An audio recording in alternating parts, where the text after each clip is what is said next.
कहानी देवालेन का लाल शोकेस। मानो पूरा जीवन इन्हीं कुछ पलों के फोटो फ्रेम में कैद होकर रह जाना चाह रहा हो। चारों तरफ लाइट्स, कैमरे, चकाचौंध, खूबसूरत स्टेज, खूबसूरत चेहरे, शोर शराबा, ग्लैमरस कार्यक्रम, रंग बिरंगे पोशाक पहने एक्टर्स, डायरेक्टर्स, प्रोड्यूसर्स, लेखक, गीतकार, संगीतकार वगैरह वगैरह सभी से भरा खचाखच वह हॉल। नीदरलैंड की राजधानी एम्स्टर्डम कुछ कहे और अनकहे के बीच अपने निशानों को इस कदर छोड़ रही थी कि रात्रि भी इन्हें ढक ना पाए। धड़कते मानवों को मदहोश करने वाली वह शाम, स्वाति ने गर्व से अपना मस्तक ऊपर किया जब यह अनाउंसमेंट हुआ कि इस वर्ष के सर्वश्रेष्ठ अभिनेता का पुरस्कार विस्मय को दिया जा रहा है। दोनों होटल लौट रहे थे। सड़कें, चौराहे, सड़कों के किनारे लगे पेड़ पौधे, सोडियम लाइट्स, हवाएं खिलखिलाते आपस में बातें करते प्रतीत हो रहे थे। स्तब्ध थी स्वाति। स्वाति ने कहा, विस्मय, मेरे जीवन का वह पल सर्वोत्तम होता है जब भी तुम्हें कोई पुरस्कार मिलता है, जैसे तुम्हारे अस्तित्व को किसी ने तराशा हो। जी चाहता है इन पलों को हमेशा के लिए कैद कर अपने हृदय में छुपा लूं, ताकि पल पल मैं इनसे रूबरू होती रहूं। तुम सिर्फ अभिनेता ही नहीं हो, तुम उस जीवन को भी जीते हो जिस फिल्म के नायक का तुम्हें ये पुरस्कार मिला है। तुमने सचमुच में वह जीवन जिया है। तुम्हारी पत्नी होना मेरे लिए गर्व की बात है। तुम साथ हो तभी यह संभव हो पाता है, वरना मैं कुछ भी नहीं। कहते हुए विस्मय ने मुस्कुराकर स्वाति की तरफ प्रेमपूर्ण दृष्टि से देखा था। विस्मय ने हमेशा से झुग्गी झोपड़ी में रहने वाली उन स्त्रियों के लिए संघर्ष किया था जो अपने पेट की भूख मिटाने के लिए दूसरों की भूख की शिकार बनी थी। इस व्यवस्था को तो वह खत्म नहीं कर पाया था, किंतु उनकी मदद कर उन्हें दूसरे काम करने व अपनाने की सलाह और प्रेरणा देता रहा। बहुत बार उसे सफलता भी मिली। मान सम्मान, प्रतिष्ठा और समाज के हित में कार्य करने के लिए विस्मय विख्यात था। एक तरफ फिल्मों की दुनिया, दूसरी तरफ सोशल वर्क ने विस्मय को एक अलग पहचान दी थी। आज जिस फिल्म के लिए उसे पुरस्कार मिला था, उसमें उसे ऐसा किरदार मिला था जिसमें नायक समाज के इस वर्ग की स्त्रियों को उस निकृष्ट दुनिया से बाहर निकालने का कार्य करता है। रात में होटल में स्वाति और विस्मय फिल्म पर ही चर्चा कर रहे थे। स्वाति ने कहा, तुम्हारे इस किरदार से किसी भी व्यक्ति को प्रेम हो जाए। विस्मय ने ठहाका लगाते हुए कहा, अरे ये तो फिल्म का किरदार था जो उस शहर के पूरे रेड लाइट एरिया को खत्म कर गंदगी के उस दलदल से स्त्रियों को बाहर निकालता है और उन्हें सामान्य जीवन जीने के लिए अथक प्रयास कर प्रोत्साहित करता है।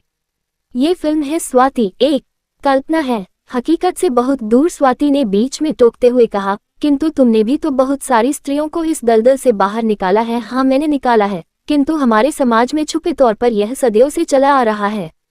इसे जड़ से उखाड़ फेंकना नामुमकिन है। मैं तो इसके लिए स्त्रियों को दोष नहीं देता हूँ, समाज का पुरुष वर्ग इसका जिम्मेदार है।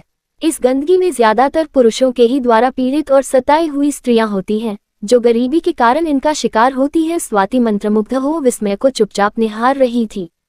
उसने कहा कुछ नहीं, किंतु स्वयं पर गर्वित हो रही थी। मेरा पति भी पुरुष ही है, किंतु कितना अलग, बिल्कुल साफ और पारदर्शी, बिल्कुल शीशे की तरह। अक्सर हमें लगता है कि घटनाएं हमारे वश में होती हैं, किंतु असल में हम ही घटनाओं के वश में होते हैं। कल हम लोग लौट रहे हैं ना? स्वाति ने पूछा था। नहीं, हम लोग एक सप्ताह एम्स्टर्डम में रुकेंगे, फिर चलेंगे। विस्मय ने कहा, क्यों? स्वाति ने पूछा, यहाँ भी कोई समाज सेवा करनी है क्या? ये सुनकर उसने ठहाका लगाया। नहीं, कुछ दिनों तक भागदौड़ के जीवन से अलग एम्स्टर्डम की खुली हवाओं में सांस लेना चाहता हूँ। पूरे दिन दोनों एम्स्टर्डम की सैर करते और रात में लौटते थे।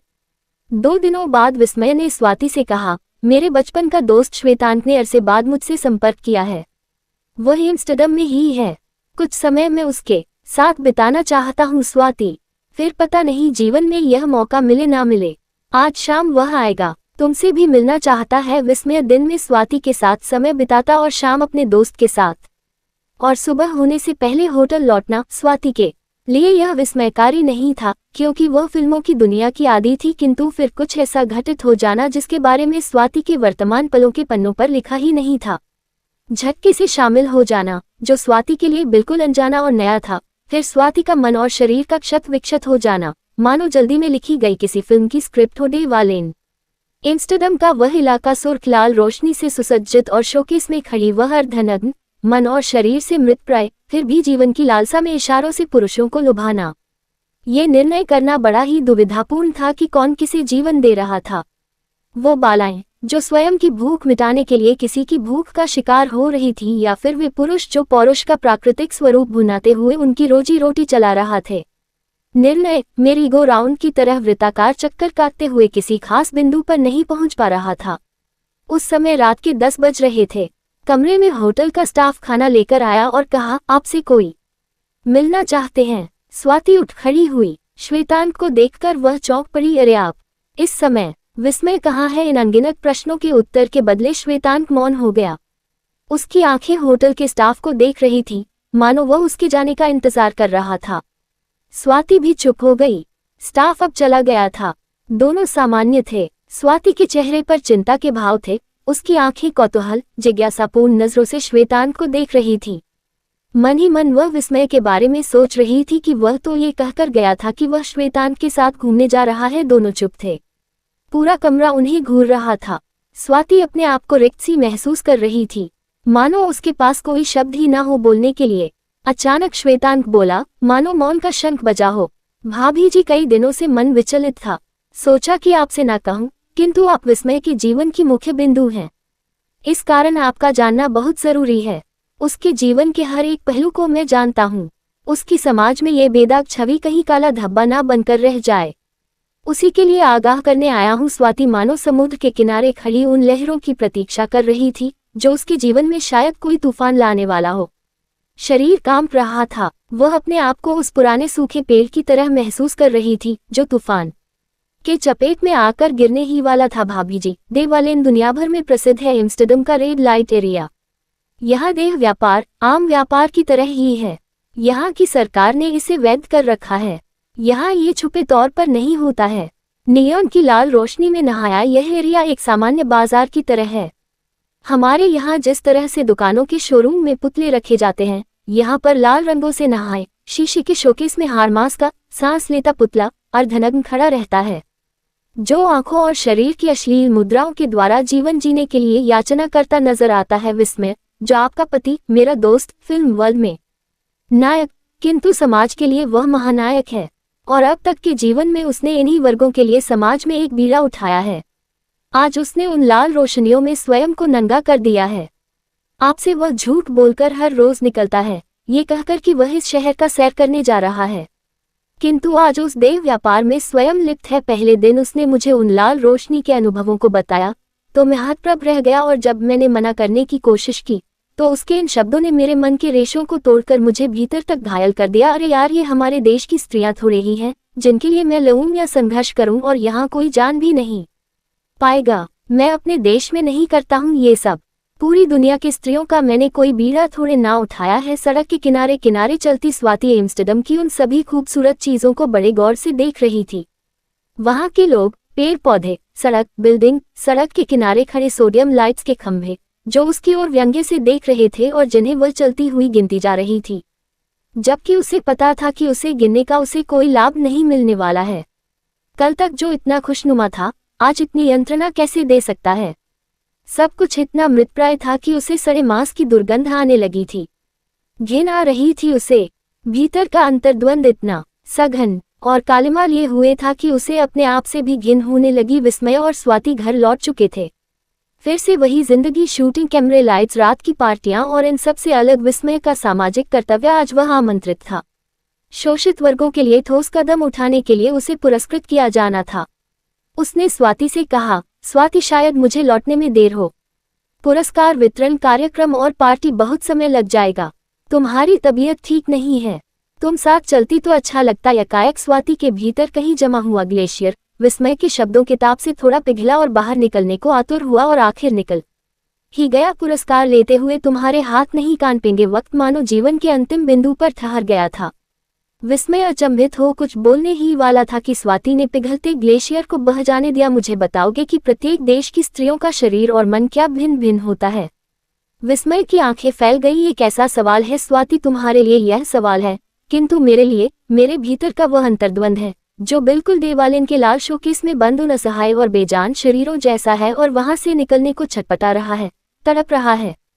उनका शरीर क्या मेरी तरह नहीं था, या उनका मन स्त्रियों की तरह नहीं था? ऊपर से भले ही वह देह व्यापार में लिपटी, अश्लील, चरित्रहीनता की प्रकाष्ठा लिए हुए दिखती होंगी, लेकिन क्या उनके साथ रात बिताते हुए छटपटाती हुई उनकी अंतरात्मा का वह कोना तुम्हें नहीं देखा जिसके लिए अब तक के जीवन में तुम संघर्ष करते रहे और आज उसी के लिए पुरस्कार लेने जा रहे हो। ऐसा घिनौना दोहरा मापदंड स्वाति को आज अपने शरीर से उस सड़े हुए मांस की दुर्गंध फिर से आ रही थी और वह घिसटती हुई अपने बेडरूम में चली गई। विस्मय भी अपने शरीर को खींचता हुआ वहां गया। आज मेरी जिंदगी भी तुम्हारे साथ नियॉन लाइट से नहाई हुई उस शोकेस में बंद छटपटा रही है, जहां से मैं बाहर निकलने को तड़प रही हूँ। काफी समय बीत गया। विस्मय सिर झुकाए स्वाति के सामने चुपचाप बैठा था। बड़ी मुश्किल से उसके होंठ हिले। स्वाति, मैं नहीं पूछूंगा कि तुमने ये कैसे जाना, किसके द्वारा जाना। सत्य बस इतना ही है कि उस नियॉन लाइट में हजारों पुरुषों की तरह मैं भी नहा आया। कुछ समय के लिए मेरे सारे सिद्धांत, मेरे सारे उसूल, जीवन के मायने सारे बदल गए थे। वही एक मायानगरी थी जहां यथार्थ मैं भूल गया था। मेरे भीतर का पौरुष बाहर निकल गया था, जिसने मेरे सारे आदर्शों को कुचल दिया। तुम्हारे विश्वास को मैंने तोड़ा है। तुम चाहे जो सजा दो, तुम्हारा प्रेम समझ मैं उसे स्वीकार कर लूंगा। आज जिंदगी की इस लंबी यात्रा की यातनाओं को पोंछ देना चाहती थी। कोई ऐसा डिलीट बटन ढूंढ रही थी ताकि पीछे की घटनाओं को डिलीट किया जा सके। एक डोर ऐसी थी जिसे हाथों में लिए दोनों छोर पर स्वाति और विस्मय खड़े थे।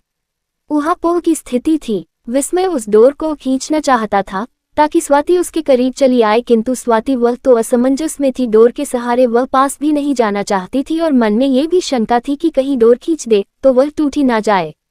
कमरे में वह पल काफी समय तक ठहरा रहा। जज बनकर वह कमरा उस अंतिम निर्णय का इंतजार कर रहा था। स्वाति विस्मय के करीब गई। उसके होंठ हिले, मानो भीतर का कोई सांकल टूटा। शब्द कठोर किंतु सधे हुए थे। तुम्हें छोड़कर कभी नहीं जाऊंगी, क्योंकि इससे तुम्हारी सजा कम हो जाएगी।